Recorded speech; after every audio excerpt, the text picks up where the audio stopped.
Hi guys, welcome to the OVERDRIVE Digital Show. Yes, we are live on a Saturday instead of a Friday evening, but we do hope that a few of you still show up with some interesting questions. This is a show where you get answers to all your motoring questions live.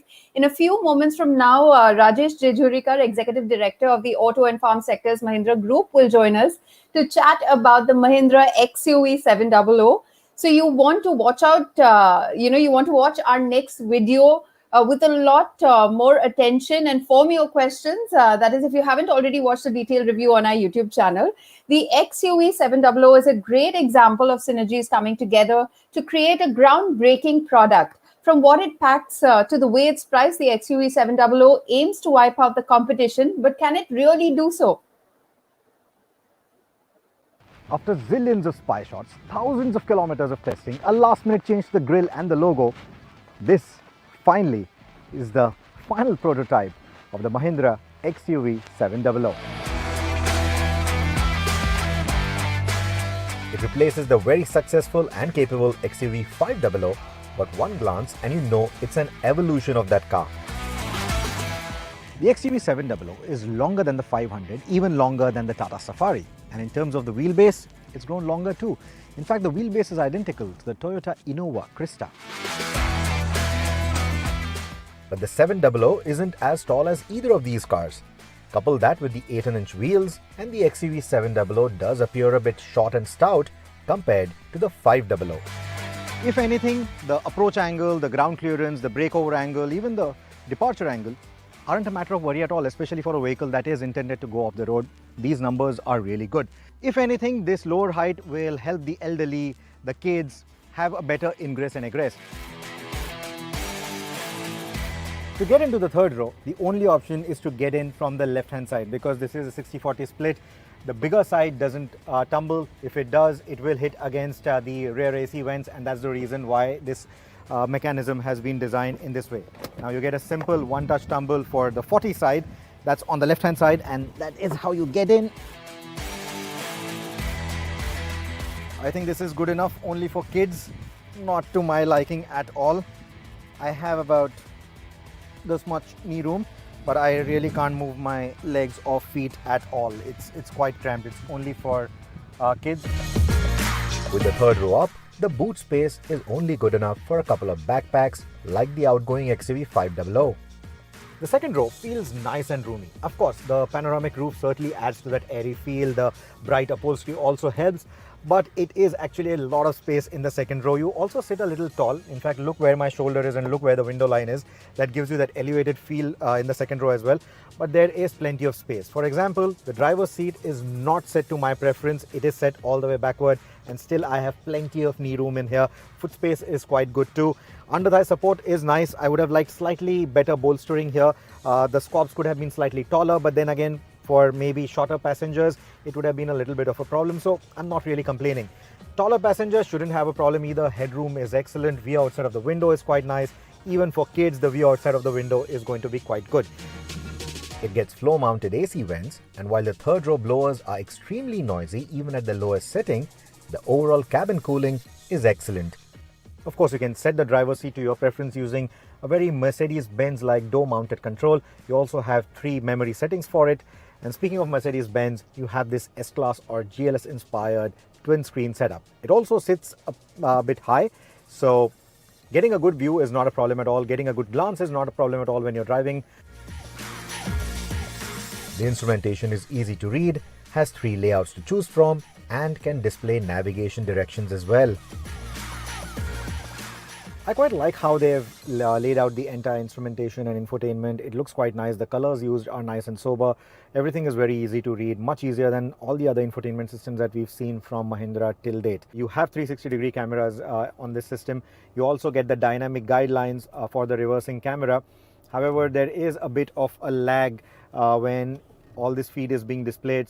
Otherwise, like I said, I think there are a few teething issues, but once all of them are fixed, this ideally should be a very good system to have in this car.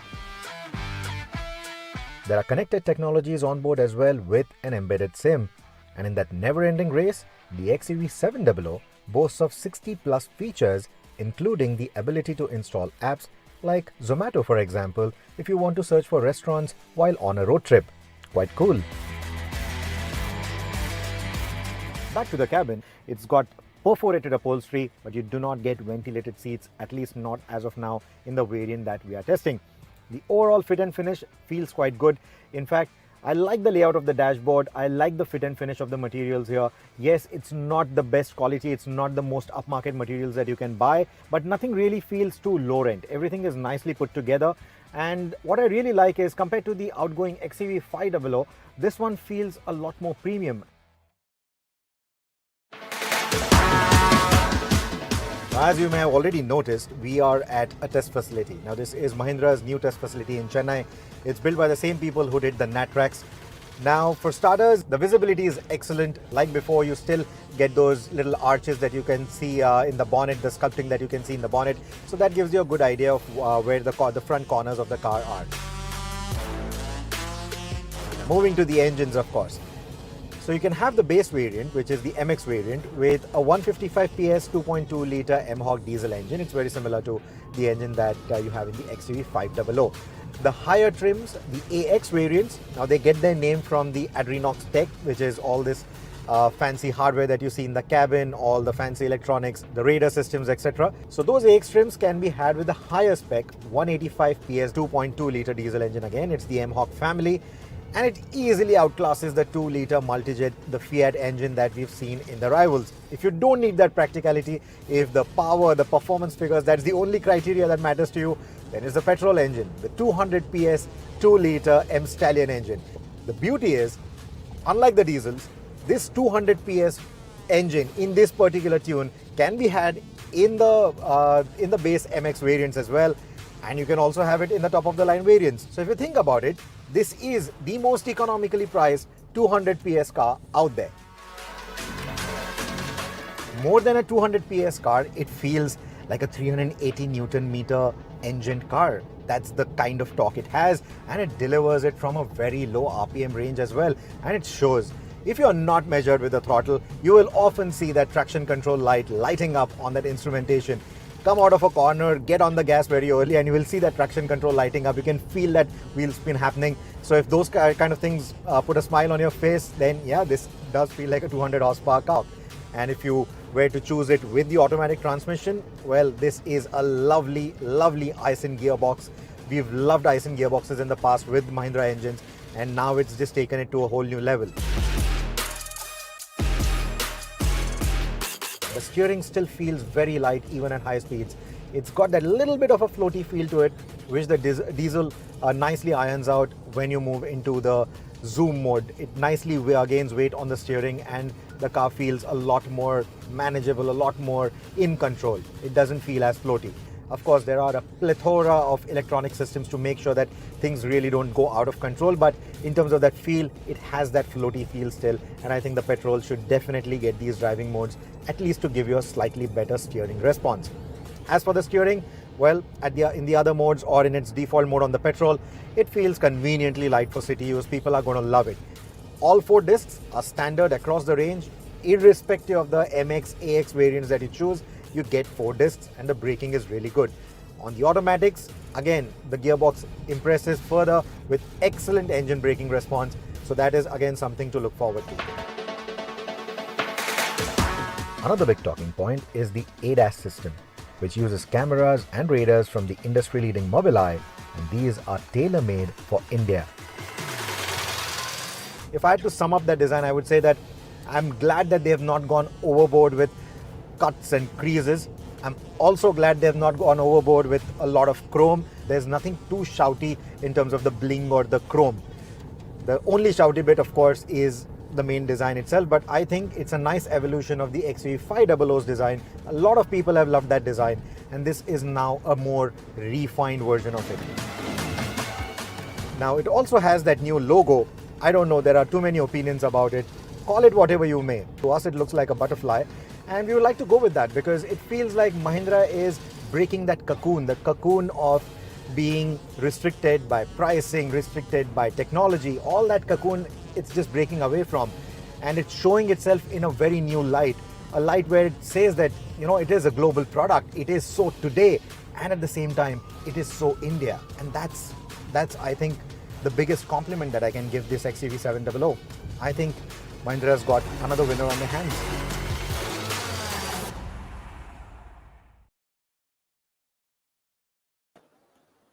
Well, I'm sure most of you had already seen this review earlier this week when we played it for you, and the comments surely show that you enjoyed that review. If you liked it, do send us a thumbs up on this video as well. Let's get Bert on the show, please. Hi guys, good evening everyone, and well, thank you for coming and watching this on the weekend. I'm quite amazed to see the response as well. Tremendous number of viewers watching out, and the XUV700 definitely merits it. It is a fantastic product. I think Mahindra has done a phenomenal job on the 700, and we were quite impressed. We were very impressed with what the packaging is all about, and the way it drives, the way it handles, the way it feels overall. Truly, like Rohit said, global product. Also, guys, today Rohit's quite busy, and we're hoping he can make it in time back to the show because he's out riding the Classic 350, the new Classic 350 from Royal Enfield. There's a ride happening between Bombay and Pune, and he's out. It's wet weather, it's rainy, perfect conditions to ride a motorcycle of that sort. The traveler's dream, the road tripper's dream. So I'm hoping he makes it back to Pune in time to join us on the show. But in the meantime, I'm up for taking any of those queries because I was there at Mahindra's test facility, the Mahindra SUV proving track in Chennai. What a phenomenal And how place. was it, in fact, Bert? Because you went to NATRAX recently, and then this immediately after that. How is it, Bert? I absolutely loved it. I think it is a phenomenal place. It more than anything else, it actually puts India on the global map in a very big way because keep in mind, very few manufacturers globally also have test facilities like this within their premises, and we now have three of these high-speed test facilities or other, comprehensive testing facilities across India. You've got one in the north, which Maruti Suzuki operates. It's Maruti Suzuki's test facility. We've driven in that some years ago, and that also was a beautiful facility. You've got Indore, you've got the NATRAX facility. You saw a story about it last week, and that is state of the art, India's shining moment. And now we've also borne witness to Mahindra's test track, Mahindra's proving ground, which also is equally amazing. Hats off to all of these manufacturers for taking that, taking the next step. Domestic manufacturers, Indian manufacturers have really come of age in a big, big way. And it's impressive. It's impressive the leaps and strides that we are making today in the automotive world.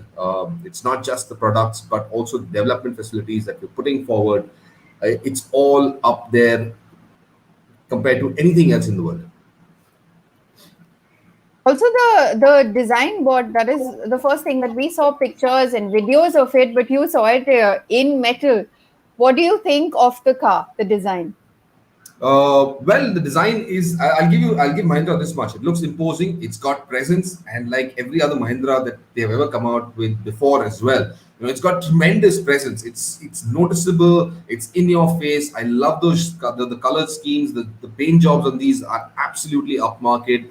Phenomenal job in that sense. It definitely catches your eye. So I think in that sense, Mahindra has achieved what it was aiming for, which is to capture everybody's attention. And you know what? I'll come out over here. And I was one of the first people who actually, we saw those leaked images, and I was one of those several others, for that matter, who kind of derided what it looked like. But once we saw it in the flesh, I've come back reasonably impressed with the way it stands out. I think this is a commanding SUV. It bears all of those characteristics that Mahindra has always tried to put forward, and first looks are always what really catch your attention, and the XUV700 definitely does that in spades. And also, Bert, talking about the ADAS systems tailor-made for India at this price point, quite a pleasant surprise, right? It is absolutely. I mean, keep in mind, getting technology like this is not easy. But giving ADAS, or that is the automated driver assistance systems, it's very expensive technology. But offering ADAS at these price points is simply amazing. I think it's a great job that Mahindra have done, not just in offering these systems, which of course also reinforces the fact that that's another probably 5-star rating that they could earn at the global NCAP crash safety ratings. But getting it at this price point, it's amazing. It is a fantastic job. Now, keep in mind, also, I'd like to state over here that so far the prices that we have heard about, that we've seen, that we've received, are for all the five-seater variants, for the five-seater models. The prices for the seven-seaters will also come up in some time, but I expect those to be just as competitive and, of course, overshadowing everything else that is there in the market. All right, we'll have a look at Let's a take your couple of questions. There are several questions, in fact, that are popping up, Sony. Let's start yes. taking them. Actually, Arya Gupta wants to know keyless entry is provided or not in the XUV700. Keyless entry is provided in the XUV700. You can just get up close to the car without using the key. There is a knob on it which you can just those flush door handles. Again, something amazing. We haven't seen flush door handles. Correct me if I'm wrong, Sony, but I think we saw flush door handles on the Audi e-tron. Was it, or was it the I-Pace? Yes, one of those e-tron. E-tron, on the e-tron, Yes. correct. So you can see where the e-tron is priced, 1 crore car, and now you got the XUV700 on an average about 15 lakh rupees. You've got flush door handles, but absolutely amazing to have features like this. And that's every model, every variant in that, even starting off from the 12 lakh base variant, which is the MX, has got that those flush door handles. So phenomenal job done there. Hats off, Mahindra. I think this new Mahindra is really surprising us, is really showing us how Indian manufacturers can bring their game up to a complete A level. And talking about the boot space, Bert, is it good in the 5-seater variant?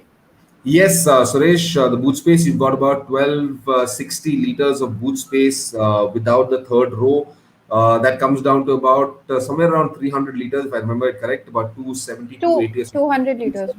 Yeah, something like that. I don't remember exactly, but there is reasonably enough amount of space. Even if you have a third row inside, it's got good enough space for you to get your stuff in for a long weekend, for that matter. But otherwise, with the seats folded down, you've got close to about 160 liters of boot space, which is absolutely amazing.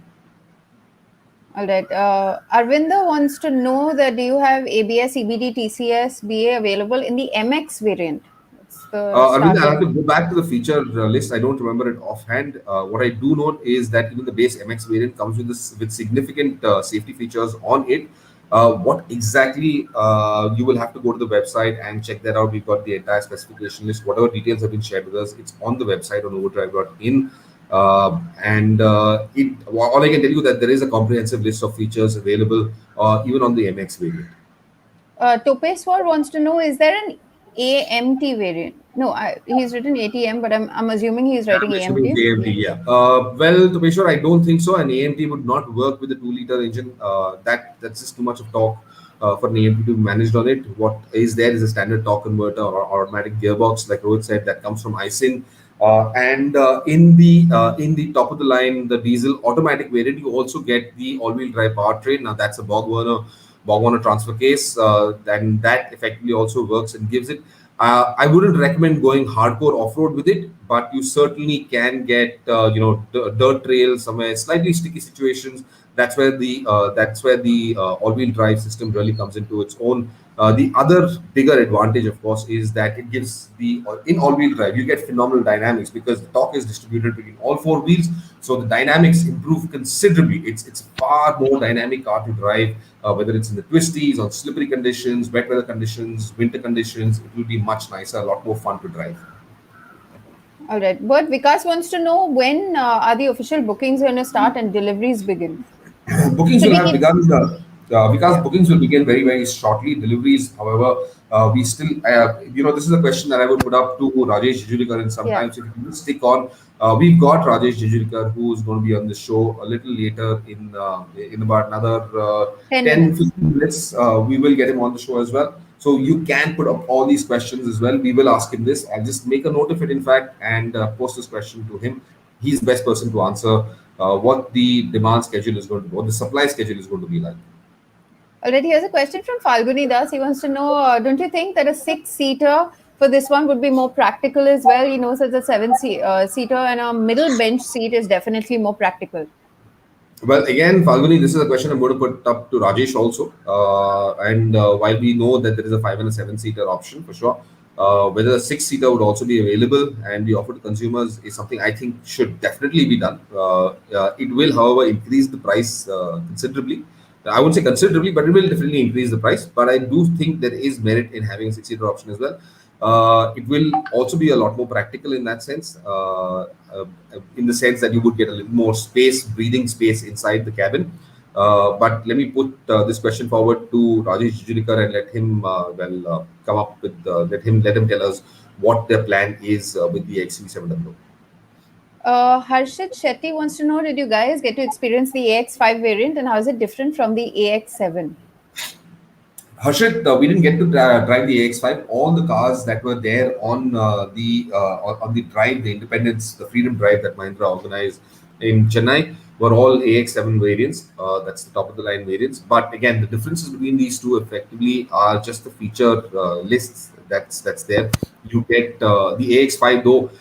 You get a significant amount of kit in it, and probably would be one of the better variants to go in for, because you get most of the safety systems that are there available. You get most of the comfort and convenience features that are available. You get all the dynamic abilities that are there.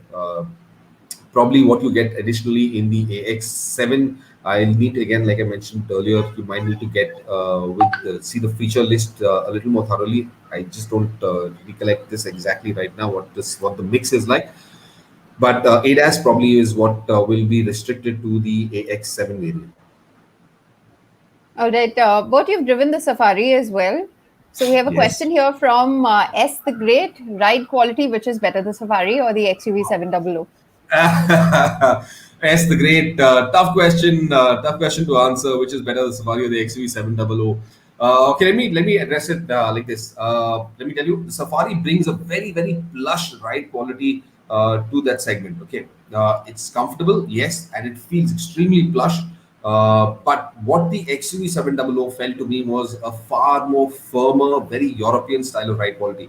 It is comfortable. It will iron out everything, but that firmness in the suspension essentially will bring you a better dynamic. And this is where I think this XUV700 would score over the Safari, is in the dynamic abilities. Now, again, the XUV700, Mahindra is using FSD dampers in this. And FSD dampers, again, made by Koni, of course, are some of the best in the business, which give you fast responses, very quick responses, give you that firm, nice, supple ride quality that you would want also, without resorting to electronic systems. So this is the best, one of the best forms of hydraulic dampers that you can utilize. It works really well, gives it great dynamics, and it was clear to see because body roll, pitch is superbly controlled within this, and I think that brings a lot of difference to what dynamic abilities the XUV700 would have over the Safari. I think that's where these two, where it compares. The Safari, keep in mind, is still very, very plush, very comfortable, but it's a little more softer, I would believe, than the XUV700. Wait for a full comparison test. We will have that as soon as we get our hands on an XUV700 to see just how and where it is positioned against the Safari. But Priyank wants to know, how is the 2-liter petrol variant? And I want to add to that question, I want to know which one would be your pick. I would pick the 2-liter petrol variant. I think that is the better engine amongst this. 200 PS on tap. Phenomenal engine. Quick, refined. I think it's more than anything else, it's the refinement that stands out, because you really can't hear anything inside the XUV700 when you're driving it. Roll up the windows and the sound deadening is brilliant. The refinement from that engine is brilliant. So you get that kind of luxury and comfort, which is, the obvious lack of noise. Now, the diesel variant, on the other hand, also is fairly refined. Keep in mind, it works brilliantly in the Thar. The push of torque that you get in the diesel variant, that 420 newton meters, it is incredible. Comes very low down the order, the RPM one thing, so it's instantaneous. But as you spin the engine faster, as you climb up the revs close to about 2,500, there is a bit of engine clatter that I could hear inside the cabin. And that, you don't get that with petrol at all. Even if you rev it up to about 5,500, 6,000 RPM, you don't hear that. It's a nice engine note, for that matter, something that you can enjoy. In the diesel, as you rev it harder and harder, that engine clatter can be heard inside the cabin. So my pick of the lot would definitely be the 2-liter petrol variant, and of course the automatic transmission works brilliantly. All right, here's an Interesting question from Vinayak Gupta. Do you think the Aster will be priced very close to the XUV700? If yes, which car would be better? Vinayak, again, the Aster and the XUV700 might exist in two different spaces. Though, having said that, MG's effort, I'm sure, would be to try and get it positioned, at least the price is concerned, very close to the XUV700. Again, they're offering tremendous amount of kit inside the Aster. That is phenomenal level of technology that you get in here. This is the buzzword for every manufacturer. How much technology can I pack into a car of that size, that order? And the Aster, what we've seen again with the level 2 autonomous technology and with the next generation, that's the next generation of ADAS, and of course you've got that digital AI assistant. There's just so much of stuff inside that Aster. It'll be very interesting to see, how and where it will be positioned compared to the XUV700. Keep in mind, so far I've not even been referring to what Hyundai or Kia are offering in this segment, simply because it really doesn't make sense any longer.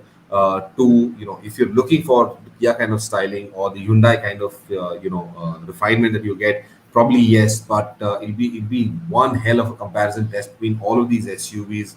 And I'm going to start planning out how we're going to take a mega SUV comparison done very, very shortly. All right. Yeah, we've answered this question already. Which provides better performance, petrol or diesel? Okay, so Falguni's got another question. So, any other stages? Do you not think a 19-inch wheel would have made it more capable as well with the 4x4? Not necessarily, Falguni. Manufacturers have to balance out. Keep in mind, manufacturers have to balance out efficiency, have to manage ride quality, as well as the amount of space that they have to get you optimum turning circles, larger wheel sizes, larger tire sizes, effectively, depreciate or deteriorate those aspects of a vehicle. So you think, it's always a good balance that a manufacturer has to find that will offer the best of all of these characteristics. Now, you could upsize and go into a 19-inch wheel with a corresponding tire size for that matter, but there will certainly be some setbacks as well, either in the efficiency or in the performance. There will be certain changes in any vehicle for that matter. All right. Will the features in the 5 and 7-seater be the same? Priyank wants to know. Sorry, I didn't get that. So, all the PTF features of 5-seater and 7-seater will be the same? I believe they would be all the same. The only configuration that would change is the number of seating rows that you will get inside, but the feature set will more or less stay the same. I believe the pricing there will be a little bit of a difference between these. Like I mentioned earlier, it'll be just a small marginal increase in price that I expect to see between the 5 and the 7-seater, because all that will be added on is the 7-seater at this point in time. What we will get to know in some time is, we're just waiting, in fact, for Mahindra to release the entire price list, so that we have all the model wise, variant wise specifications and prices out in the market, and that should happen very, very soon. All right, but in fact, Mr. Jejurikar is ready to join us on the show. So I guess, sweet. Yes. Yes, so I'll let's just take your get leave and Rajesh, join you back in some time. Let's get Rajesh.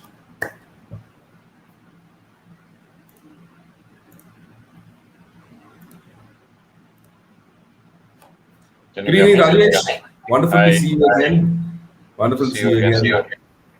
So guys, we are speaking with Rajesh Jejurikar, who's the Executive Director at Mahindra for the automotive and the farm sector. Rajesh, you guys have come out with an absolutely brilliant package, and I think people are still day in, day out being surprised by what Mahindra has delivered in the XUV700. Hats off to you guys. What a tremendous job. Thank you, but and so much compliments to our teams which have worked on creating something like this. It is a new high and a new benchmark for us, and we're really proud of our teams who made this happen, and humbled by the response that we've got to it. Absolutely. We wish you much luck with it. But let me get on to, there are lots of questions that are still there, and let's try and see as many as we can, take today. The first question I've got for you is, what is this new Mahindra going to be all about? We've seen some tremendous products in the last year, from August 15, 2020 to August 15, 2021, coming from the Thar last year, now the XUV700. What would you want, or rather, what would Mahindra want to be identified as? You're already established as an SUV maker.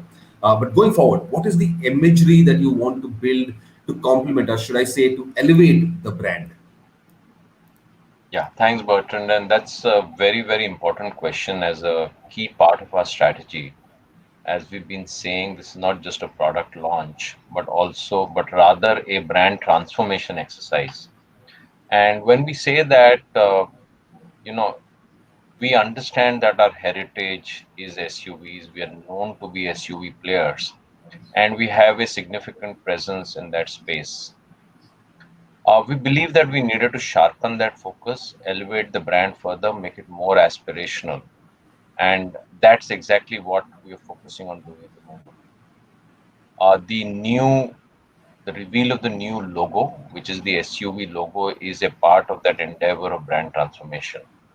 Uh, we identified over the last year a brand idea which we called the exploring the impossible. And that is about the spirit of our customers and how our products can enable that to happen. The new visual identity that you see right there on the grill, which is the new logo that we call it the Twin Peak logo, captures multiple facets of the identity. It has an M, which represents the heritage. It has an M at the back, which is the explosive M about preparing us for the future. And it also has the X motive, which represents explore the impossible. And of course, the whole window of opportunity, which will enable our vehicles to go out and explore the new. But while we're exploring the impossible, I guess it's also important that we position our vehicles in a certain way and products are designed in a certain way. And an important part of that is our vehicles should have what we call unmissable presence. They should be having the latest technology and safety and so on, and acceleration, power, all the things that will make you experience the Mahindra uh, of the future. So that's really what we've been attempting to do. The Thar is a great representation of that. We've also launched the Bolero Neo, which is a very good offering for that segment. And of course, now the XUV700 captures all of these values so completely. Super. What was the reaction like from your dealers on seeing the XUV700? We all always talk about consumer, manufacturer, but we forget that the dealer in between is the face of the company at the end of the day. What is the reaction from that? And how is that support system shaping up? Is your network large enough? Are you looking at expanding that network, or there was also a lot of presentation made at the event about upgrading those showrooms, giving it making it, or rather adding to that new look and this new view or imagery of Mahindra. So what is that support system shaping up like, Rajesh? Yeah. So let me answer it. You've asked lots of questions there, Burton. So let me try and take it and make sure I've not missed any of them. So the reactions of the dealers, firstly, there was a huge amount of anticipation leading into this Freedom Weekend, as we call it. Uh, all the build-up that we've done on the brand, starting with, when we revealed the brand name and said we're going to call it XUV700, through the series of feature-led videos, which were talking about the tech features. We were internally calling them snackable videos, and they were short, snackable, feature focused, creating enough mystique about the brand till when we revealed the Adrenox, which was the intelligence behind the product,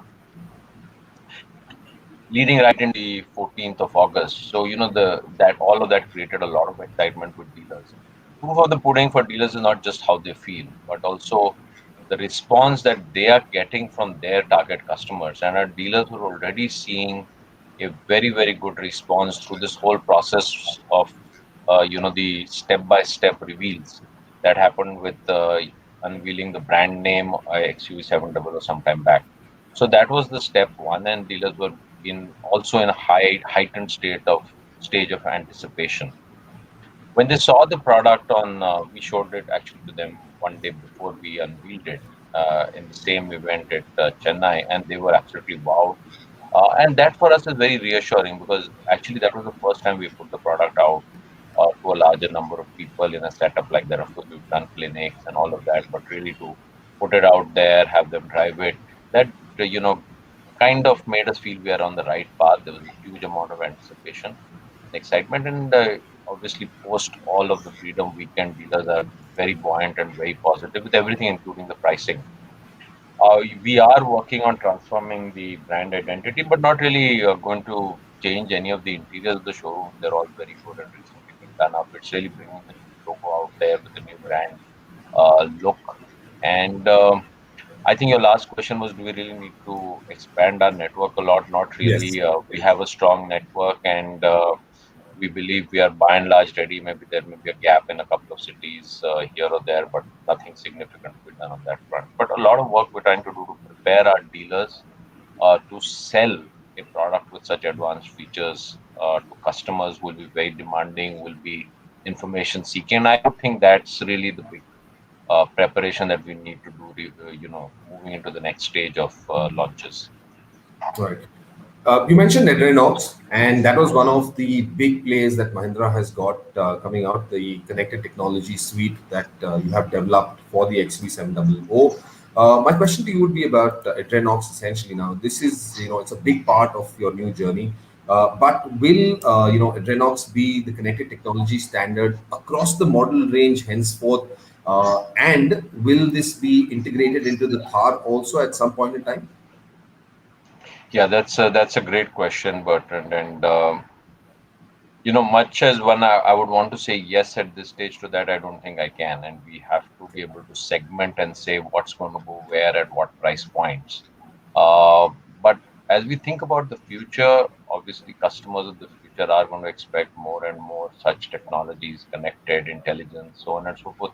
But then every product is different, and every customer will have a different set of expectations out of the product that they buy, and the reason to buy is different. Right? When you buy a product like Thar, it's for a different kind of experience, and there the role of a connected technology is much lesser compared to the exhilaration, the feeling that you get in just being in a vehicle of that form type.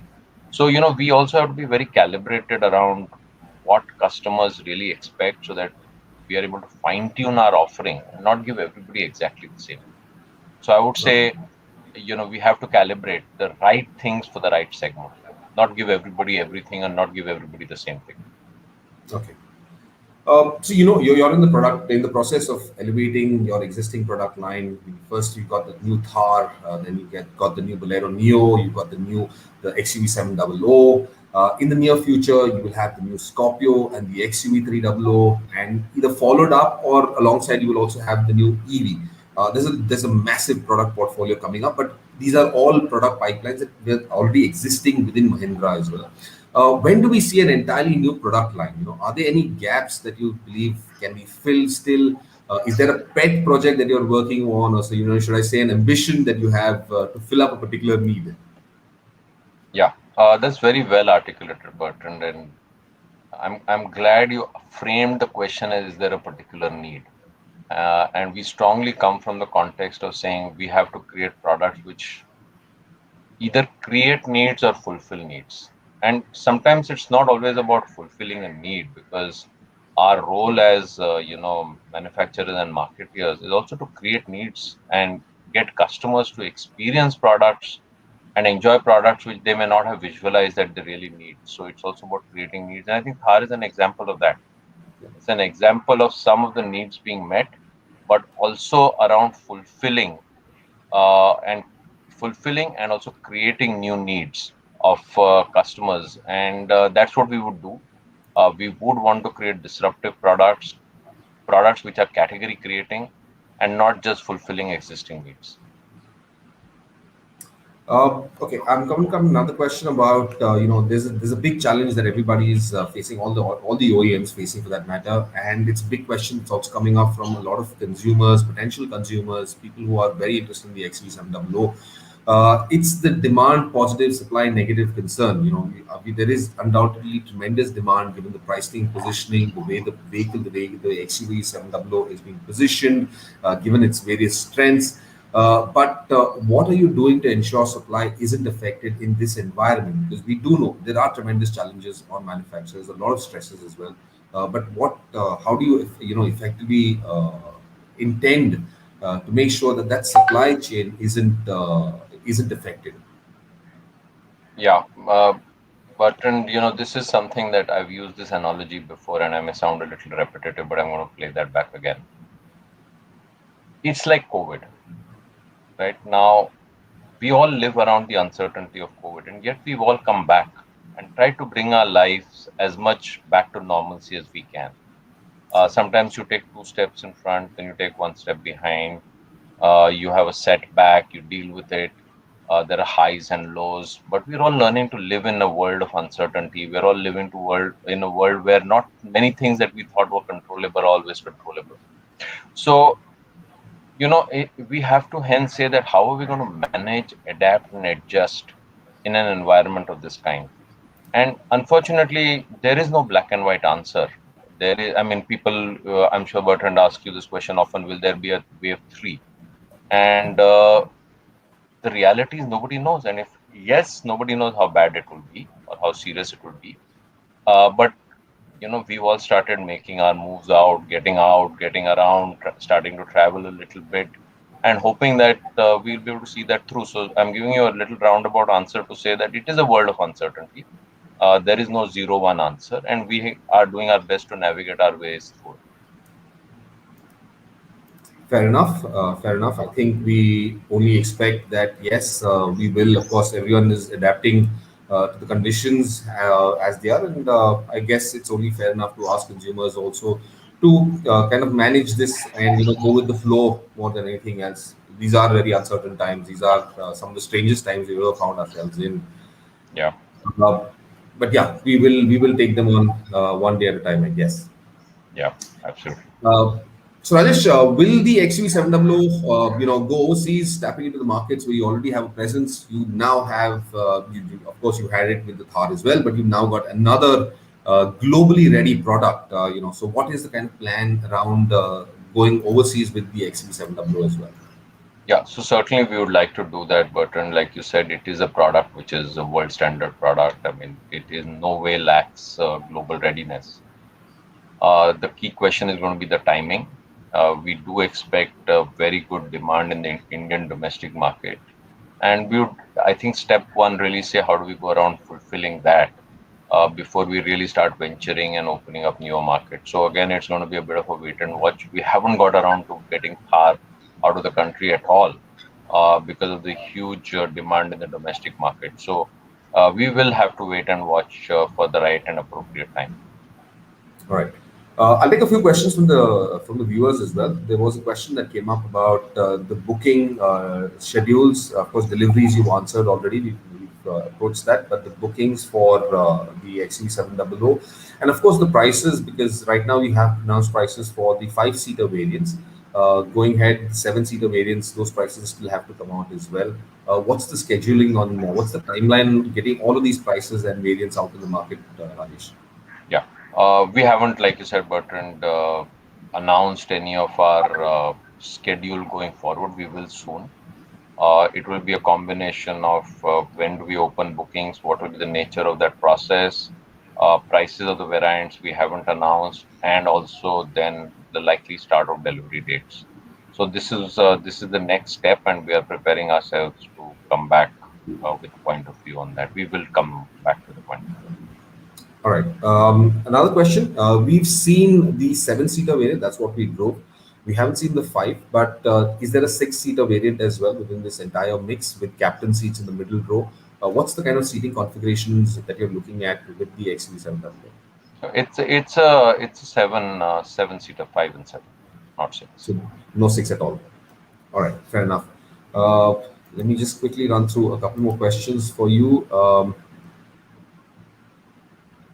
Yeah, there's an interesting question here. Has Mahindra done any changes to the M Stallion block compared to the Thar? Because there's a significant increase in power. How exactly did the engineering team work on this? Getting up that power, 200 PS is a huge amount of power for a car in this segment. We've never seen something of that sort. How do you exactly go about doing that, Rajesh?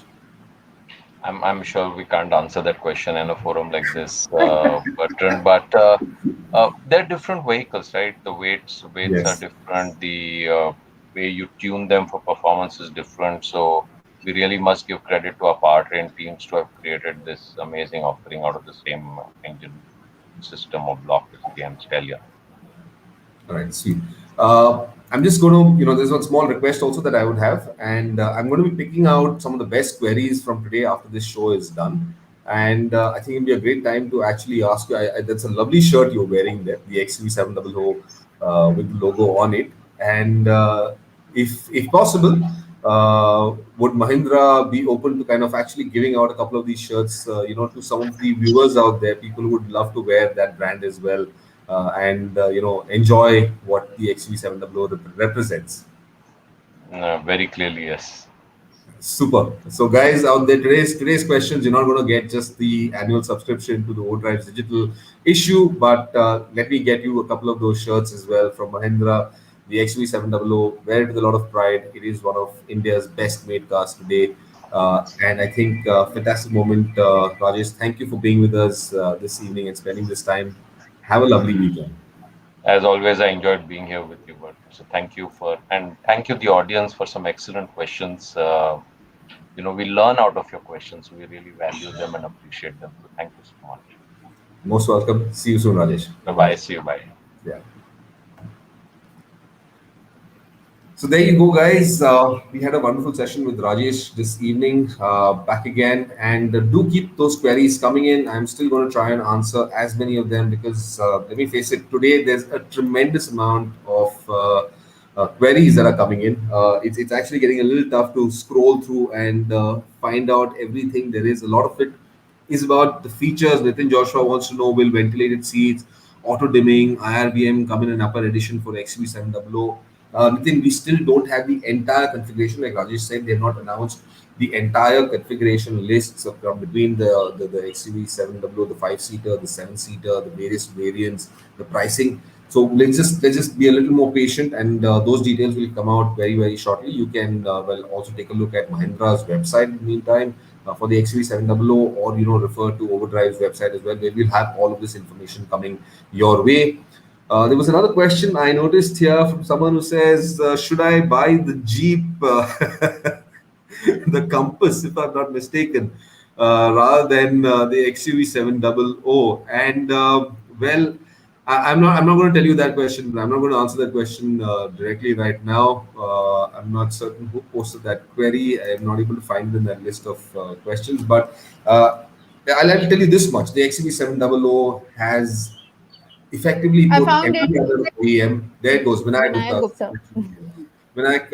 the XUV700 has put every other manufacturer on the back foot with the kind of packaging, with the kind of features, with the kind of pricing, and coming from us, with the kind of engineering that has been put into that vehicle, the way it drives, the way it rides, the way it performs.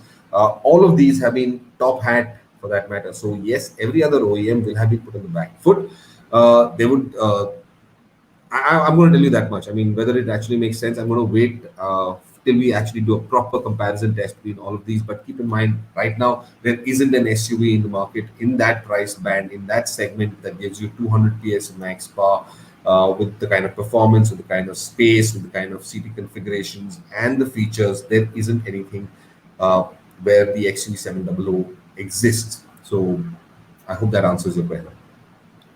But Prashant Khemani wants to know any difference between the XUV700 and Jeep suspension. Both are independent and FSD. For Jeep, it's USP, but for XUV, it hasn't been talked about much. Well, yes, for Jeep, it's USP as well, and that's essentially what Mahindra has also gone with in the XUV. Will there be differences between these? I think we'll have to wait and see, Prashant. What exactly? I have to compare both of these vehicles back to back, and then give you a much more, an informed answer on this. I can't tell you off the offhand how they would be different from each other. There would definitely be differences in the way the suspension systems have been tuned, and the kind of ride or comfort and dynamic abilities that these offer in either of these vehicles. Again, I'll have to also go back to see what exactly do each of these SUVs weigh. This is one surprising element, and there's another query over here where a lot of people have been asking about the fiberglass, the fiber tailgate. But one effort, and this is something that we have always questioned Mahindra about in the past. There have always been these certain aspects that Mahindra overlooked. And one of them was also the weight of their SUVs. These were very, very SUVs, very heavy SUVs. And keep in mind, weight is the number one enemy for efficiency and performance because an engine has to work that much harder to carry that weight forward. Now, with the XUV700, 700, the effort has been to make it as light as possible, and that's one of the reasons why you've got several, fiber cast body panels on it. This will also affect, or rather, it brings about better ride comfort in any SUV. Lighter the vehicle, the better the suspension is able to work. The forces that are acting on the suspension components are much lesser, so it's able to perform in a much better way. It'll affect, so you effectively get better ride quality. You'll even get better dynamics. But keep in mind, this does not compromise on safety as long as all those crash areas are well reinforced. Again, XUV700, from what we sat and heard at the presentation, has got a ring-like structure. So there are 4 areas that have got circular rings, strengthening, and all of this has been taken care of to make sure that the crash structure itself is firm. It will dissuade or rather reduce energy dissipation into the cabin in case of an impact. So it really does not matter what kind of panels are being used, as long as they don't warp, as long as they don't fade, as long as they don't deform too easily. These are not a concern. So it does not matter what the tailgate is made of. Materials are consistently used by various manufacturers to make them light, to make the vehicles lighter for that matter. At the lower end of the price bracket, keep in mind, yes, FRPs are still used because you need to keep costs low. As you go higher up in price terms, you can afford to use aluminium, and go even further. I have the price order. You can use carbon fiber and other exotic materials to reduce the weight. But the common goal over here is to reduce weight. All right. But Sachin Patil is a little concerned about the electronics. He says he wants to know what is the fail-safe system for the adaptive cruise control and also the sensor-operated door handles. Well, there is a fail-safe, Prashant, at least for where the door handles are concerned. And this is one question that, one doubt that came up to us, but Rohit's also addressed it in his story. In fact, if you see the full story on YouTube, you will see this. That door handle also pops out by itself, as in you don't really need the ignition key to pop that out. In case there is an issue with the power, some fuse gets blown out, the battery drains out, and you've got a key fob inside which you can use to unlock the door. Now, with the rest of the electronics that are there on board, yes, there could be issues. Keep in mind, all new generation vehicles, for that matter, all of them will face certain or other potentially stand the risk of having some of those electronics fail. We've experienced them on some of the other cars that we've driven as well. Is there a fail safe for this at this point in time? I'm not entirely sure if there is a fail safe, especially where adaptive cruise control is concerned. But what I do know is that if something happens to it, it will just shut down. The adaptive cruise control will shut down, and you will go back to a regular driving mode for that matter.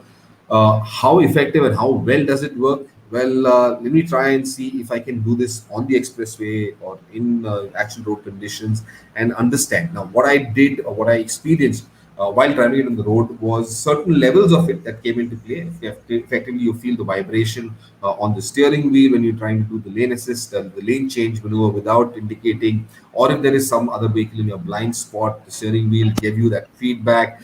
It gave you also audible warning, buzzer warning sounds inside the vehicle to make you aware that you are doing something wrong.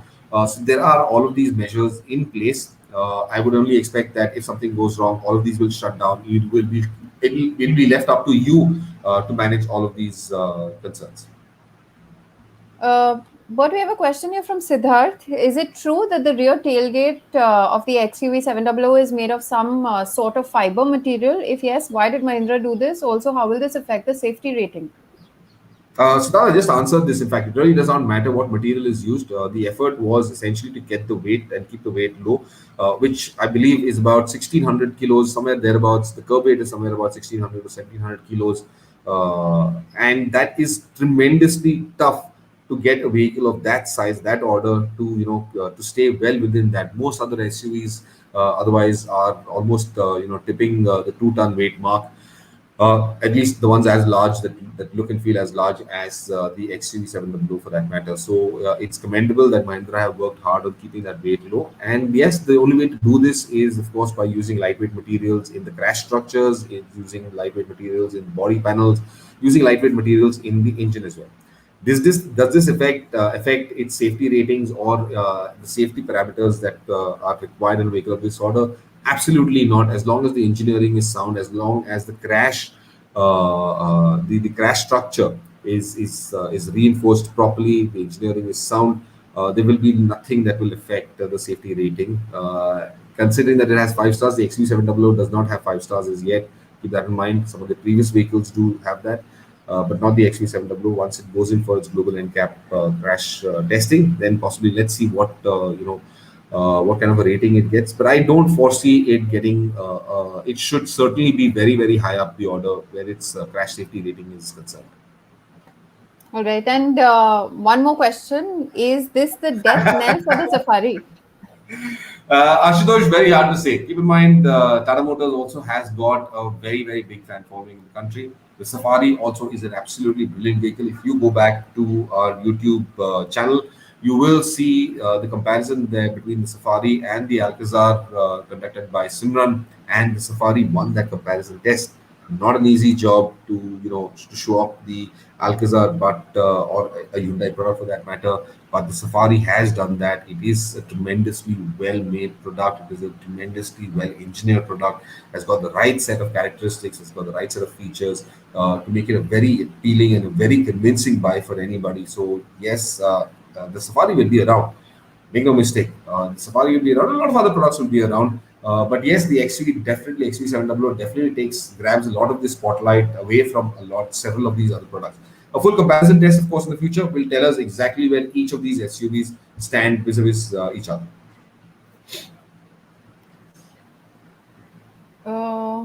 So you know what? I'm actually going a little crazy with this. I hope you are noting down something because I don't know which of you guys deserves some. There's some really good queries coming out today, and they're coming in so fast, so furious. I haven't been able to actually pen those down, guys. So I'll you just give you have to some time, but you at can the go end. through some of the questions. What I'll do is I'll run through the news so that you can take a look at some of the questions right now. Absolutely, I need a breather for now. Right. So, guys, let me bring to your attention that Volkswagen has started rolling out the Taigun models from its Chakan facility near Pune. Bookings have started for this SUV. Moving on, Honda has launched its updated Amaze starting from 6.32 lakh for the e-petrol variant, going up to 11.15 lakh for the VX CVT diesel variant. The Amaze now gets LED headlights and taillights. It also gets revised front grille, which is flanked by new LED projector headlights, and the lower bumper is now sculpted. The car also gets new 15-inch dual alloy wheels. On the rear, the Amaze gets revised C-shaped LED taillights. On the inside, the updated upholstery now gets a new stitching pattern, and the gear knob is finished in leather. Powertrain options, though, remain unchanged, but the diesel CVT option puts out 80 PS and 160 Newton meters of torque and offers a claimed fuel economy of 21 kilometers to the liter. More exciting news coming in from Honda Cars India. They're developing a mid-sized SUV which could take on the likes of the Creta, the Skoda Kushaq, and even the Mahindra XUV700, also the Taigun, amongst the other mid-sized SUV options. We don't really have more details other than its code name, which is 31XA, and that it is being built on a completely new architecture that isn't shared with the City and the Amaze. The company is aiming to start production sometime in 2023 with the launch soon after. Tata Motors has unveiled the new Tigor EV powered by the company's Ziptron technology. While we await its launch on 31st of August, bookings have opened online and in select dealerships for an amount of 21,000 rupees. As with the Nexon EV, the Tigor EV2 gets electric blue accents on the front grille as well as gets blue highlights in the headlights. The Tigor EV produces 55 kilowatt of peak power and 170 Newton meters of peak torque. It accelerates from 0 to 60 kmph in 5.7 seconds, making for a fast and exhilarating ride. It has a 26 kilowatt hour lithium ion battery pack that is well packaged and offers a claimed highest onboard energy in the segment. It claims to have improved driving dynamics and handling thanks to low center of gravity and a well-balanced suspension system that provides a smooth ride. For more details, you can head to the OverDrive website as well. All right. Getting back to our questions, I see that most of you are still asking us questions about the XUV700. In case you have any other questions, you can feel free to pen them down in the comment section. I'm still scrolling through the questions, Sohini. So, man, this is like there's just an insane amount of queries that are there, and this is probably going to just increase our time ban today. But it's the weekend. What the hell? If you're not doing anything and no place to go, you can certainly take a lot of these questions still. We do have a question for Professor Bhatt, though. Tell me. Here's one from Bhargava. Are CVTs fitted with rubber bands because they are prone to rubber band effect? Are there CVTs which have rubber band effect well contained? Well, no, they're not fitted with rubber bands. They're not fitted with rubber bands, certainly. But yes, the effect is such that it feels rubber bandish. That's because it's a single continuous ratio, and it just kind of spools up and down that ratio in a way to give you an idea of what it is like. So that's where the rubber band effect comes from. Are there CVTs which have rubber band effect well contained? Not really. It's you really get a sense of this rubber band effect. Not if you're driving it placidly. You're driving a CVT gearbox calmly, but the minute you get really hard on the throttle, that's when you get a sense of what this rubber band effect is really all about. Because as it upshifts, you get that kind of, it stretches, pulls back, stretches again, pulls back again. That's only when you do it under really hard throttle. That's when you will get to sense this. But no, there isn't really. Nothing that I can think of which is offered in India that does not have this rubber band effect. All right, good to see a question coming in from Twitter. Akash Bhardwaj wants to know, do you think that by not having captain seats in the middle row, Mahindra has missed a trick? Well, not really. Possibly in the future at some point in time, if there really is a demand for this, and keep in mind most manufacturers do a lot of customer clearings also, Akash, and they get an opinion from them as well. And then based on those opinions also, they frame what they're going to develop and how they're going to design and develop it. So I believe in the future, if there certainly is a demand and lots of queries for captain seats in the middle or 6-seater configuration, then Mahindra might introduce that as well. Right now, like Rajesh just told us, they're only going to stick with the 5 and the 7-seater. And I think if that's good for most of their customers and people who are looking for that, then I think that's what you will get immediately. But let's see what the future holds in any case. So there's another question that I'd like to take over here, and this comes in from Akash Sharma. Any guesses about the AX7, the L variant? I have a 3-week delivery timeline for Fortuner. Should I wait for the XUV similar engine at half the price? Well, I think you could certainly wait for the XUV because of that price bracket, essentially, which is far cheaper. The XL7, the AX7L gets a few more features on that, and from what I recollect, when I was driving the car and when I had spoken to some of the engineers over there are just a few features additionally that will be offered on the L variant. Predominantly among them possibly could be the all-wheel drive, but which you will get as standard. But some safety features that will be added to the L variant. Like I said, we still don't have the entire configuration for the XUV700, Akash, but I would say a few more weeks and we will know what exactly are there on those variants. Hopefully before the 3-week delivery timeline for your Fortuner. But keep in mind, I'm not sure which Fortuner you've picked up for that matter. If you've done the 4x4 variant, the top end trims, then you're possibly getting a much better 4-wheel drive system in the Fortuner because it's got that low ratio transfer case and will do a lot more off-roading if you're into that than the XUV would. Keep in mind, also Mahindra has never used the XUV500 in the past and will not use the XUV700 on any of their great escapes. So that tells you that the all-wheel drive system is great for its dynamic abilities, its slippery, wet conditions, but not so much for getting off-road or doing any hardcore off-road driving. I'm still scrolling through the questions, and man, this just won't stop. There was another query I had listed down here. No, okay, sorry, that's just this one query that I wanted to answer immediately. the others.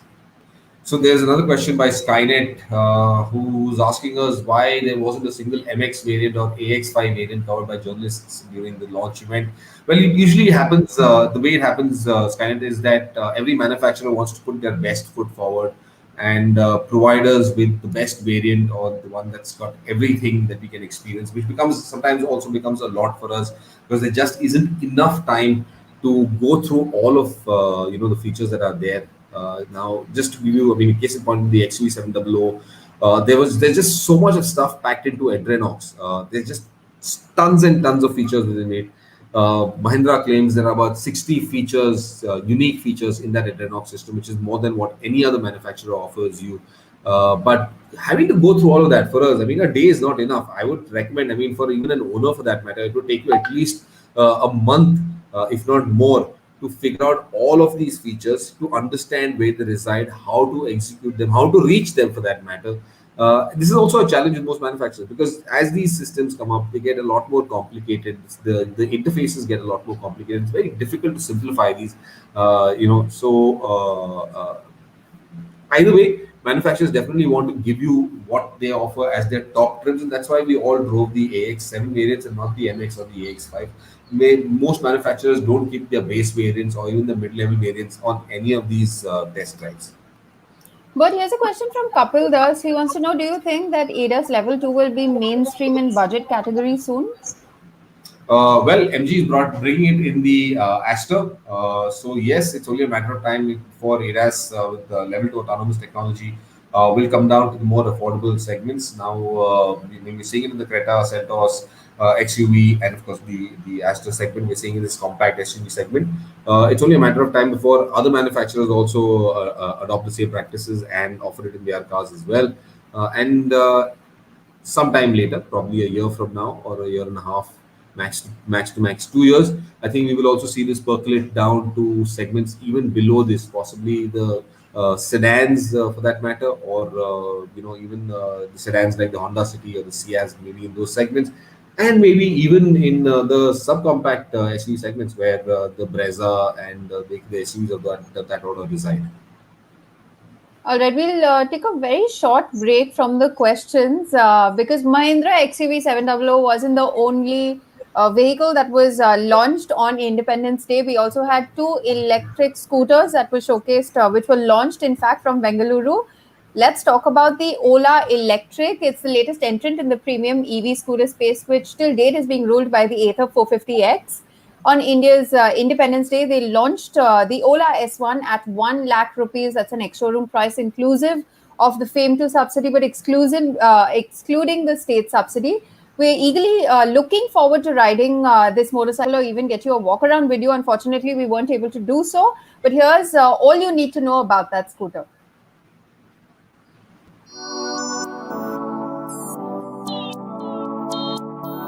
The Ola Electric S1 was arguably the most awaited scooter in India this year, garnering a lot of attention ever since word of Ola producing an electric scooter in the country first broke out.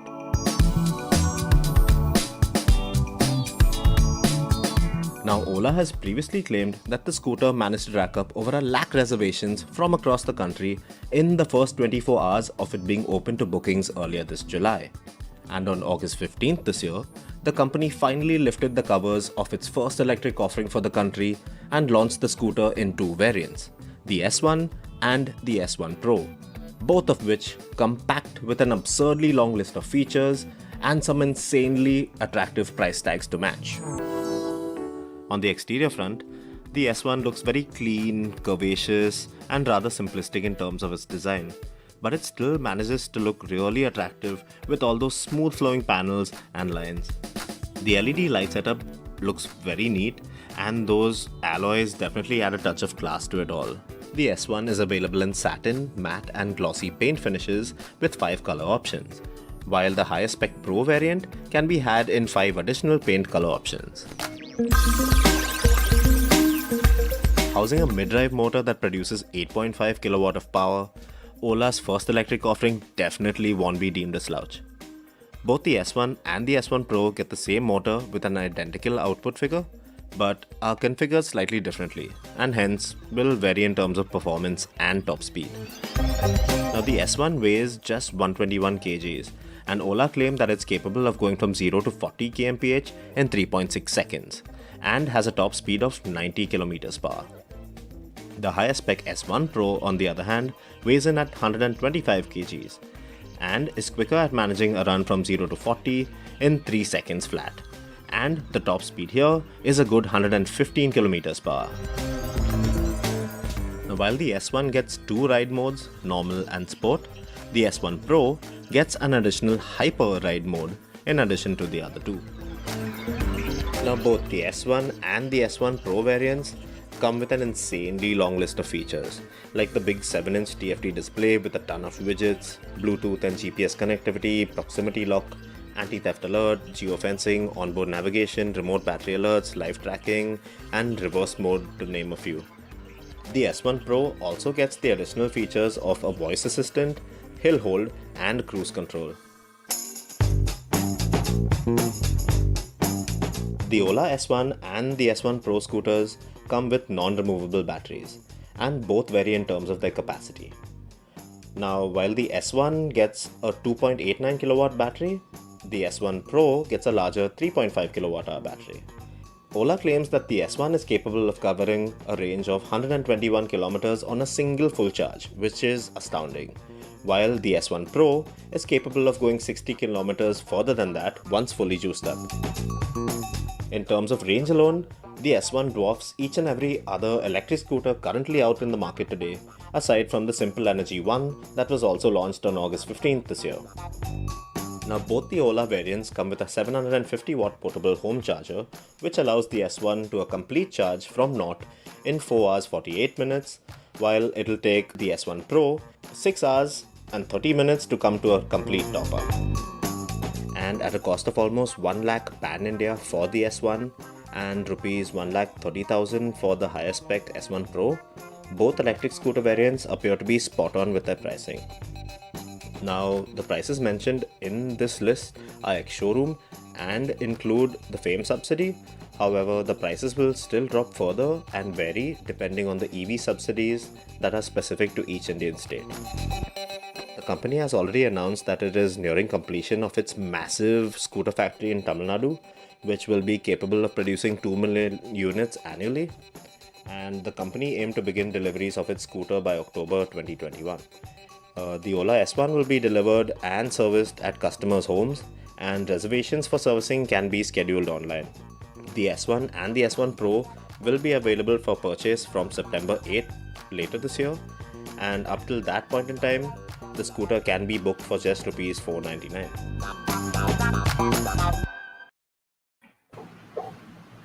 Oh, Rohit made it. Yes, I did. Good. I almost had a heart attack because I wasn't sure whether you were going to make it on the show. No, I did. Sorry, I just came back. I was riding the new Royal Enfield Classic 350. So if you guys have any questions about it, don't use this platform. Send it to us, DM it to us on Instagram, because we have an embargo to follow. So we can't really answer anything right now. But yes, we have the new Classic 350 from Royal Enfield. So if you have any queries, definitely do send them through to us.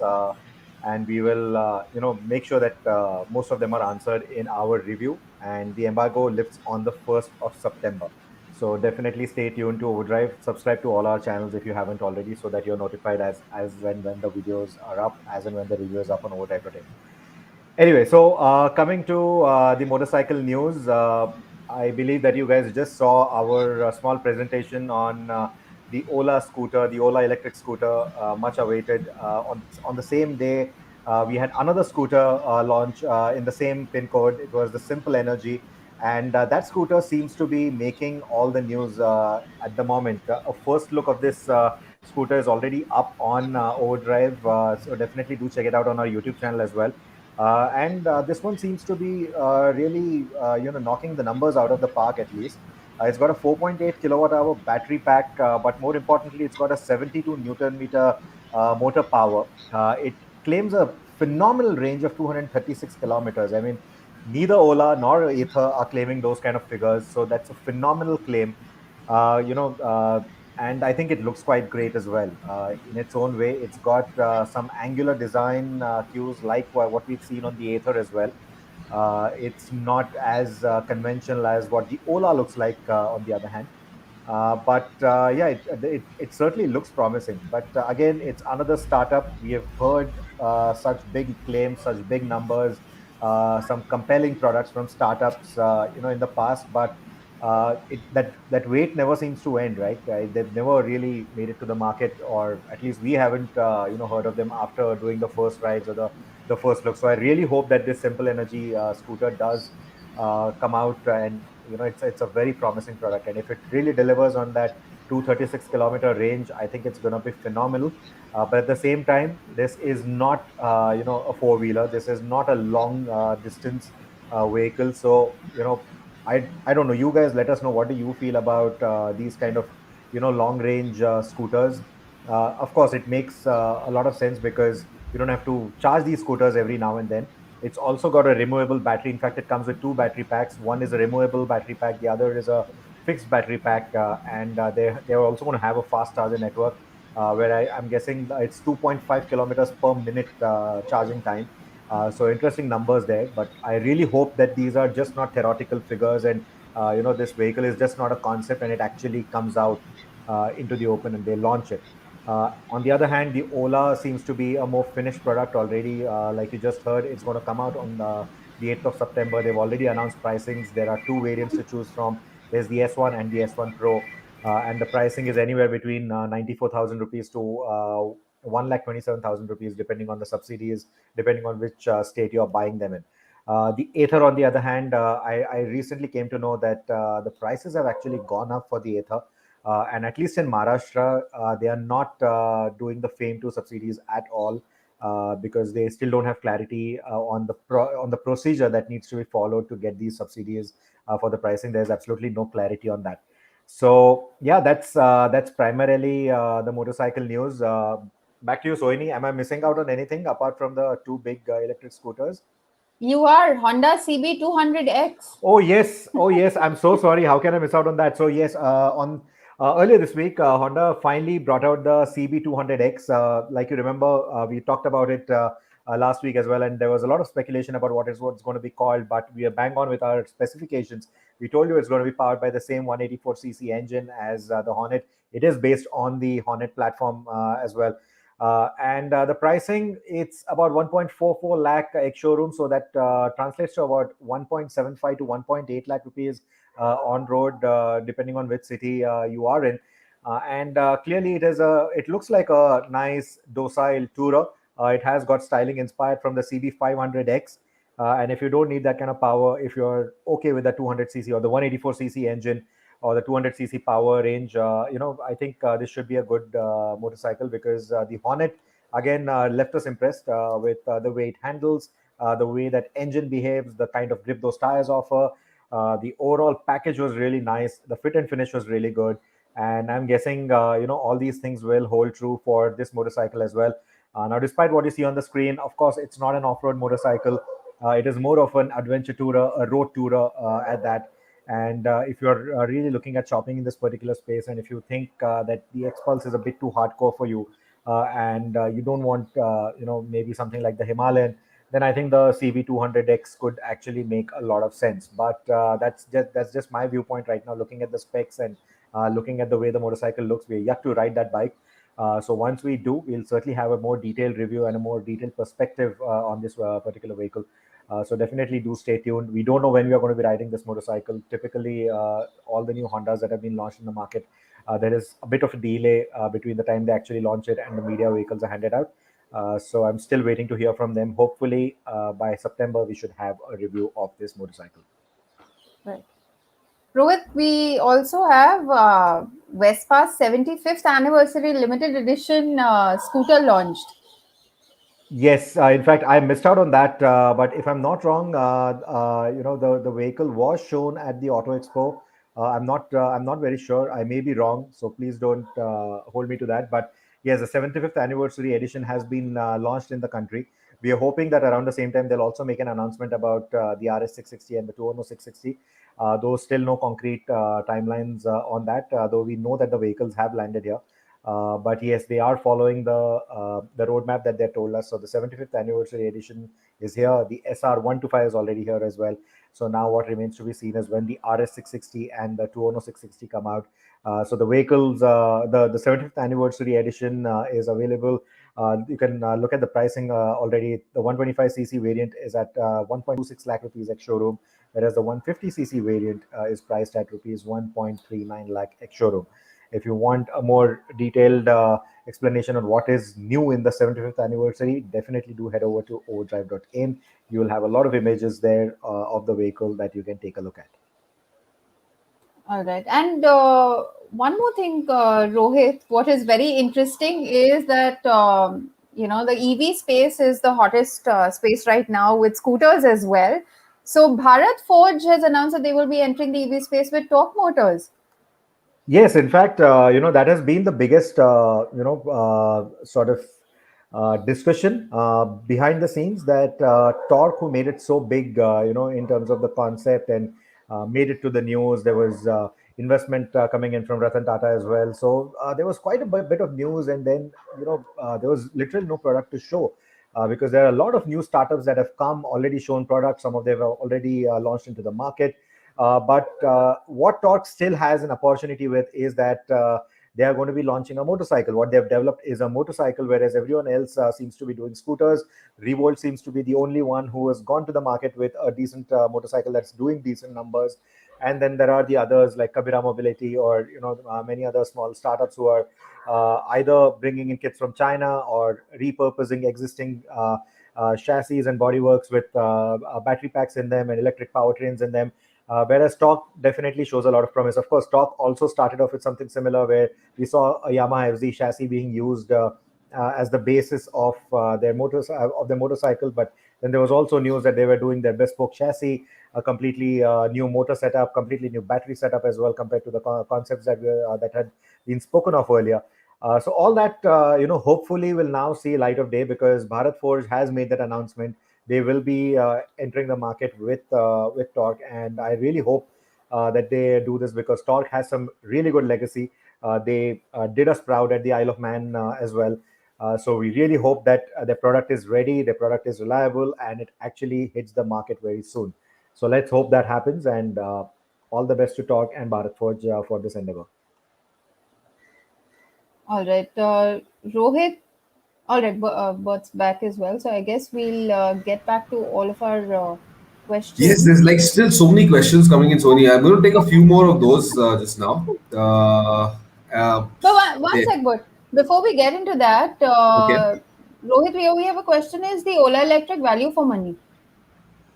Yes, at the moment, it certainly looks like it's a value for money product. I have seen the Etago scooter, briefly seen it in Europe when it was on one of its promotional shoots, and it really looks quite good. I haven't seen the actual scooter in India yet. My colleague Chris had a chance to see it from close quarters, and everything seems quite good at least as of now. The business model that they're following is a bit radical, because there are going to be no dealerships at all. The vehicles will be delivered to the buyer's home directly. The charging network is still something that we don't know. The Ola charging network is not something that we've still not seen it. Plus, it doesn't have any removable batteries, so I still don't know how what kind of solutions are they going to provide, especially for people who are staying in apartments. So all of that still remains to be seen. So yes, on paper, in terms of the specs, in terms of the company that is backing it, in terms of the plans that they are talking about, it certainly seems like a value for money product. But if you were to compare it to the likes of the Chetak or the TVS iQube or even the Ather, all those products are already out on the road. The proof of concept is already there. Real world usage cycles are already being clocked. There are real people who are already using these vehicles, so you have ownership reviews as well.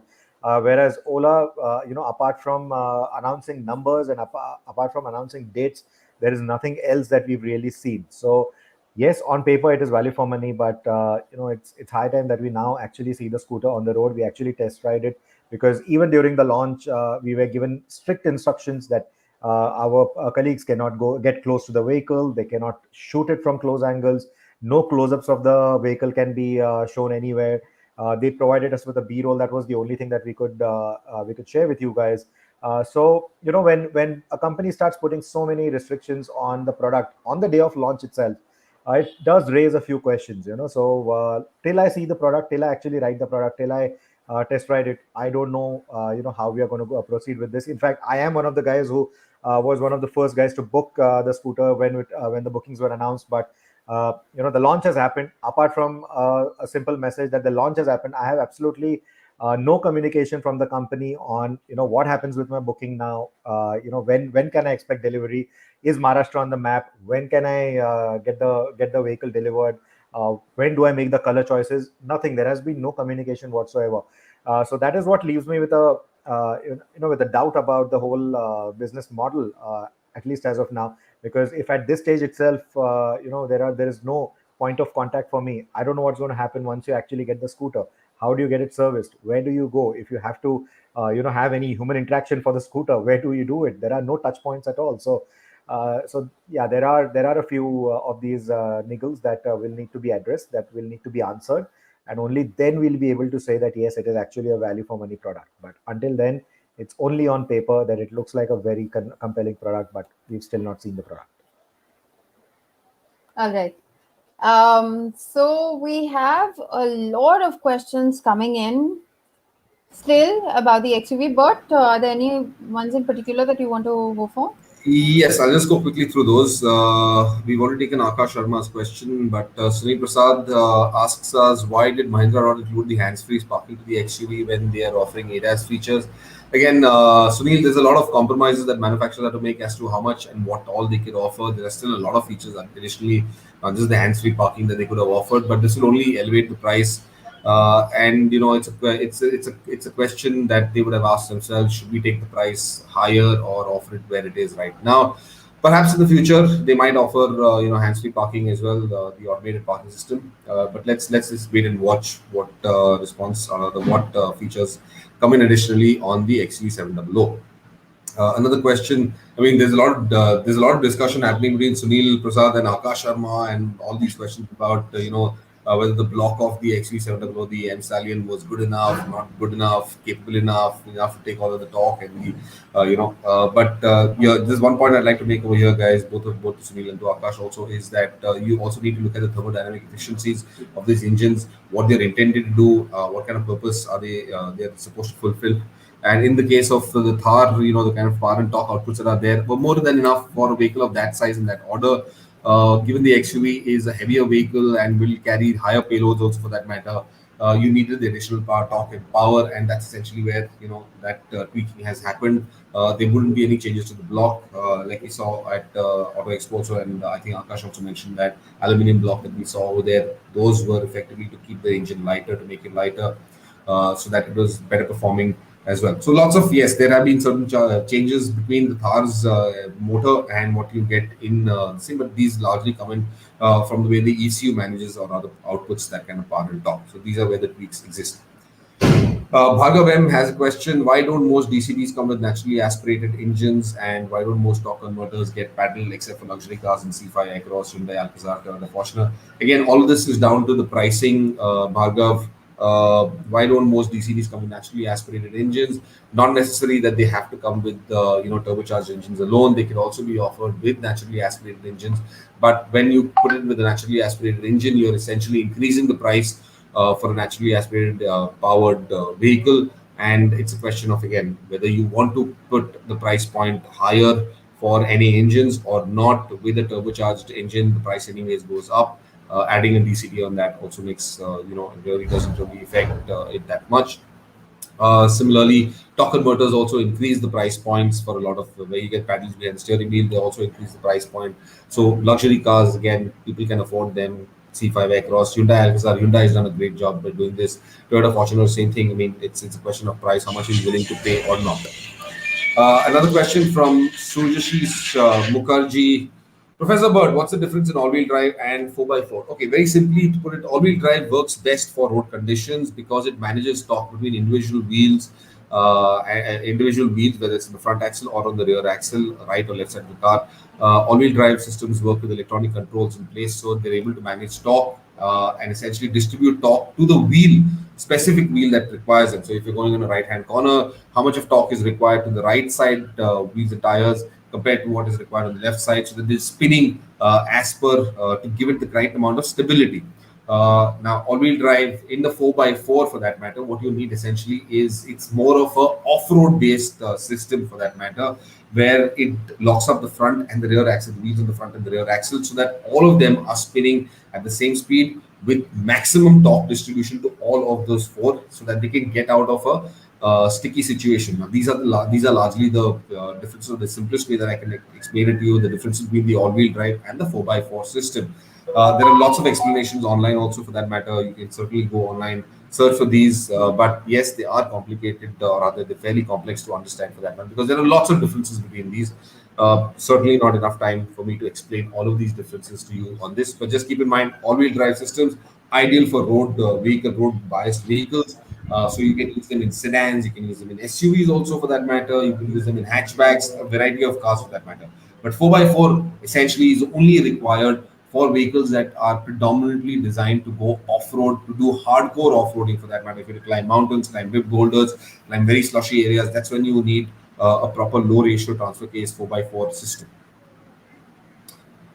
So, I think this week also we've got we've got an enormous number of winning queries that have come in this One week. sec, but before we get into the winning ones, Sure.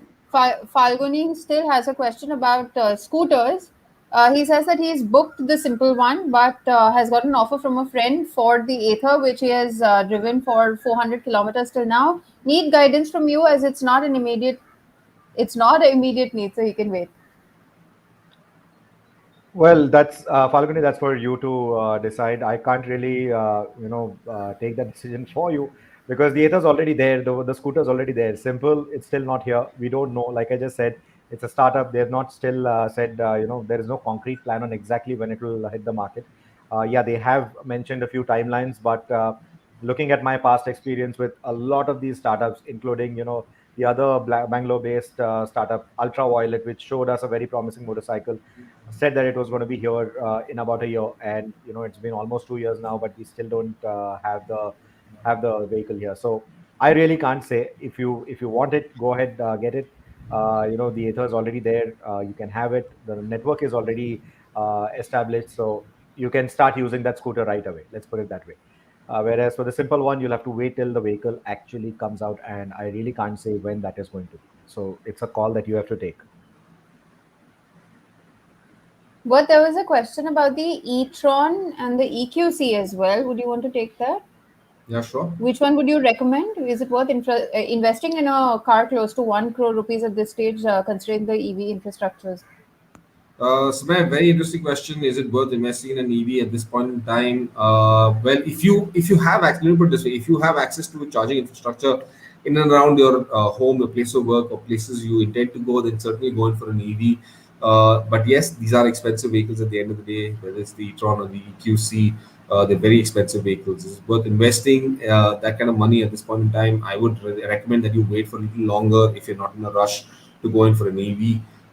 And there would be a lot more options coming in at more affordable price points in the near future. If you generally have to go in for an EV, you'd like to go in for an EV at this point in time, and you certainly look like someone who's concerned about the environment, about keeping your energy sources, the cost of energy sources low at the same time, so that you're not using fossil fuels for that matter. Then I would recommend the e-tron. Is something you would certainly enjoy a lot more, driving a lot more than the EQC. Certainly a better vehicle than the EQC. Also keep in mind the e-tron is a completely new electric vehicle platform developed by Audi. For the EV space, the EQC is again extension of the GLC, and there are certain challenges with the EQC compared to where the e-tron is. E-trons also, by the way, got one of the highest ranges in the segment. The claimed range is well above over 450, 480 kilometers. And even if you drive it in everyday regular conditions, I would assume you would get close to about 300, 350 kilometers out of that battery pack. But before we answer the winners, the last question, Satyendra wants to know why doesn't the Seltos IMT come with a 1.4 liter TGDI engine, and why does the Sonnet get it with the GDI engine? Well, Satyendra, I'll have to come back to you with the answer on this, to be honest, because even I don't have a very specific answer as to why does the Seltos IMT, why doesn't the Seltos IMT come with the 1.4 GDI, and why does Sonnet get it? This is something I will have to go back to Kia. There isn't a straightforward answer or technical answer I could give you to this. So let me go back to Kia about this and see what they have to say, and then probably advise you with why this variation occurs. Hirak Gupta says, I don't know how Mahindra managed this price tag. Is the quality compromised? I think he has to take a look at the detailed review that Rohit has done of the XUV on our YouTube channel. Hirak, you will not, Be you have disappointed to by see the it. answers Yeah. over that. So yes, I would recommend you do that as well. Hira, definitely go back to Overdrive's YouTube channel, see that entire story. And Rohit has his opinions, and they're all very well based. In fact, so you will see why Mahindra has, despite Mahindra getting the XUV700 out at this price tag, if there is a compromise on quality or not. Yes. But so do we go ahead and reveal who All the right, winners are? let me get into the winning questions. Okay, long list. Let's start with the. I'm not sure, but Sunil Prasad, the first question that you asked, does the MX variant of the XC700 also get the Koni Gen 2 FSD dampers, or is it reserved for the Adrenox variants? No, the Koni Gen 2 FSD dampers come across the segment. They're not reserved for just one particular variant. It's standard across the entire range. That's what they're using everywhere. So yes, all of the variants get the Koni Gen 2 FSD dampers. That's the first winning question. Second winning question, Skynet, why wasn't there a single MX variant or X5 variant covered by journalists during the launch event, which I've already answered, Skynet. The third question, Siddharth B, is it true that the rear tailgate of the XV700 is made of some sort of fiber material? I've also answered that, Siddharth. So, well, you're the third best question for today. Prashant, the difference between the XUV700 and Jeep suspension, both are independent FSD. For Jeep, it's USP, but for XUV, it hasn't been talked about much. Prashant, all I'll tell you is also go back to my story that I've written on the Overdrive website, and I have spoken about the FSD system on the XUV. I've also answered it on the show as well. But yeah, definitely yours is one of the more interesting questions today, and for that you win not just the digital subscription, but we'll also try and get you that shirt, the XV700 shirt from Mahindra. Sachin Patil, what is the fail-safe system for the adaptive cruise control in XUV? And also, do the sensors operate door handles? My concern is the XUV densely packed with electronics. So, of course, there should be some fail-safe system for all the electronics. Could you please throw some light on this? Sachin, I do believe I answered your question, and yours certainly is one of the better questions today. Surjashi's also the fantastic question: is there an option of variant shuffling like petrol all-wheel drive and driving modes in petrol variants? There isn't a bespoke program within the XUV700 Surjashi at this moment, so you cannot really pick and choose what you would like and create a variant of your choice. So unfortunately, that's not going to happen. The variants that Mahindra has announced, you're going to have to stick to that. Suraj Suprabhan, again, winning question today. Will Mahindra's new test track mean we will be able to see less test mules flying on the road? Now, I haven't answered this question, but what I'd like to tell you here is that no, you're not going to see fewer test mules flying on the road. The test facility provides its own advantages to a manufacturer where consistency can be maintained to identify and evaluate certain parameters. But driving it on the roads, on public roads also for that matter, throws up a completely different set of test parameters and results because these are variables, they keep changing. Keep in mind, for a vehicle to be tested, it needs to be tested at different altitudes, it needs to be tested in different temperature and weather conditions, on different surfaces, all of which cannot be emulated within a test track facility for that matter. There are several tests that can be done over there, but which require a safe environment. But there are several other tests that require real world conditions also. So no, you will not see fewer test mules. You will see just as many test mules flying on the road because those evaluations are absolutely necessary. Real world conditions are absolutely necessary when manufacturers are developing new vehicles. And the last question, the last winning question was from Falguni Das. Do you think it will be a game changer in terms of boot spaces? None of the others like Alcazar, Safari, etc. are lacking boot space. I'm a family man and boot space matters to me a lot when traveling with family. And his wife just asked him this question, so I'll send that shirt across to his wife. But will it be a game changer? It won't be a game. Boot space won't be a game changer. There are other features, other facilities and options, and features available on the XUV700 that make it a game changer in this segment, but not just boot space alone. But yes, having a large boot space and of course the capacity to carry either 5 or 7 passengers in very good comfort and luxury, it will be very, very important for you, Falguni. I think your family would definitely appreciate that a lot more. But yes, congratulations to all of you guys, including you, Falguni. Like I said, I'm going to send a shirt size for your wife. Let her wear the XUV700 branded shirt with a lot of pride. And congratulations to all of you guys out there. Phenomenal set of questions today. Absolutely brilliant time. We've really, really exceeded. We've gone well over that 1.5 hour bracket, but I've got to get back to my life, and so does Rohit, and so any, and so do all of y'all on this weekend. But what I'd like you to do is, guys, do tell us if you would like to see the show coming up on the weekends on Saturdays. We try and avoid that because, well, like I said, we've all got our own lives to get back to, and the weekends are the only time when we can enjoy ourselves. But yes, do let us know if Saturday makes more sense or Friday, and we'll see what we could do. But winners should drop in an email on digitalshow@overdrive.co.in so that we can, work on getting that subscription started. And of course, to send you those shirts as well from Mahindra, which Rajesh Jejurikar has very graciously agreed to send to all of those winners. We just now need to figure out how to get those 7 or 8 winners. The thing when we initially spoke about just 2 or 3. But yes, we're going to force his hand into doing this, guys. Right. All right, so I guess that's about it. And in case you've missed the television show, we have the Mahindra XUV700. The detailed version of the story that you just saw today will play tomorrow at 12:30 or 8 p.m. on CNBC TV 18. And you can also catch all the information on the Ola S1 and the S1 Pro. So we'll catch you next week then, guys. Yes, next week, Friday, again, going to be a bit of a challenge because we're all traveling as well. Again, trying to create some fantastic stories, content for the coming anniversary issue. So it definitely takes us a lot more time now to do this, given the kind of conditions and situations that are still prevalent across the country and the kind of workload that's coming our way as well. But fingers crossed, next Friday, we will be there with you guys, same times as before, which is 6 o'clock in the evening. All right, see you guys. See you.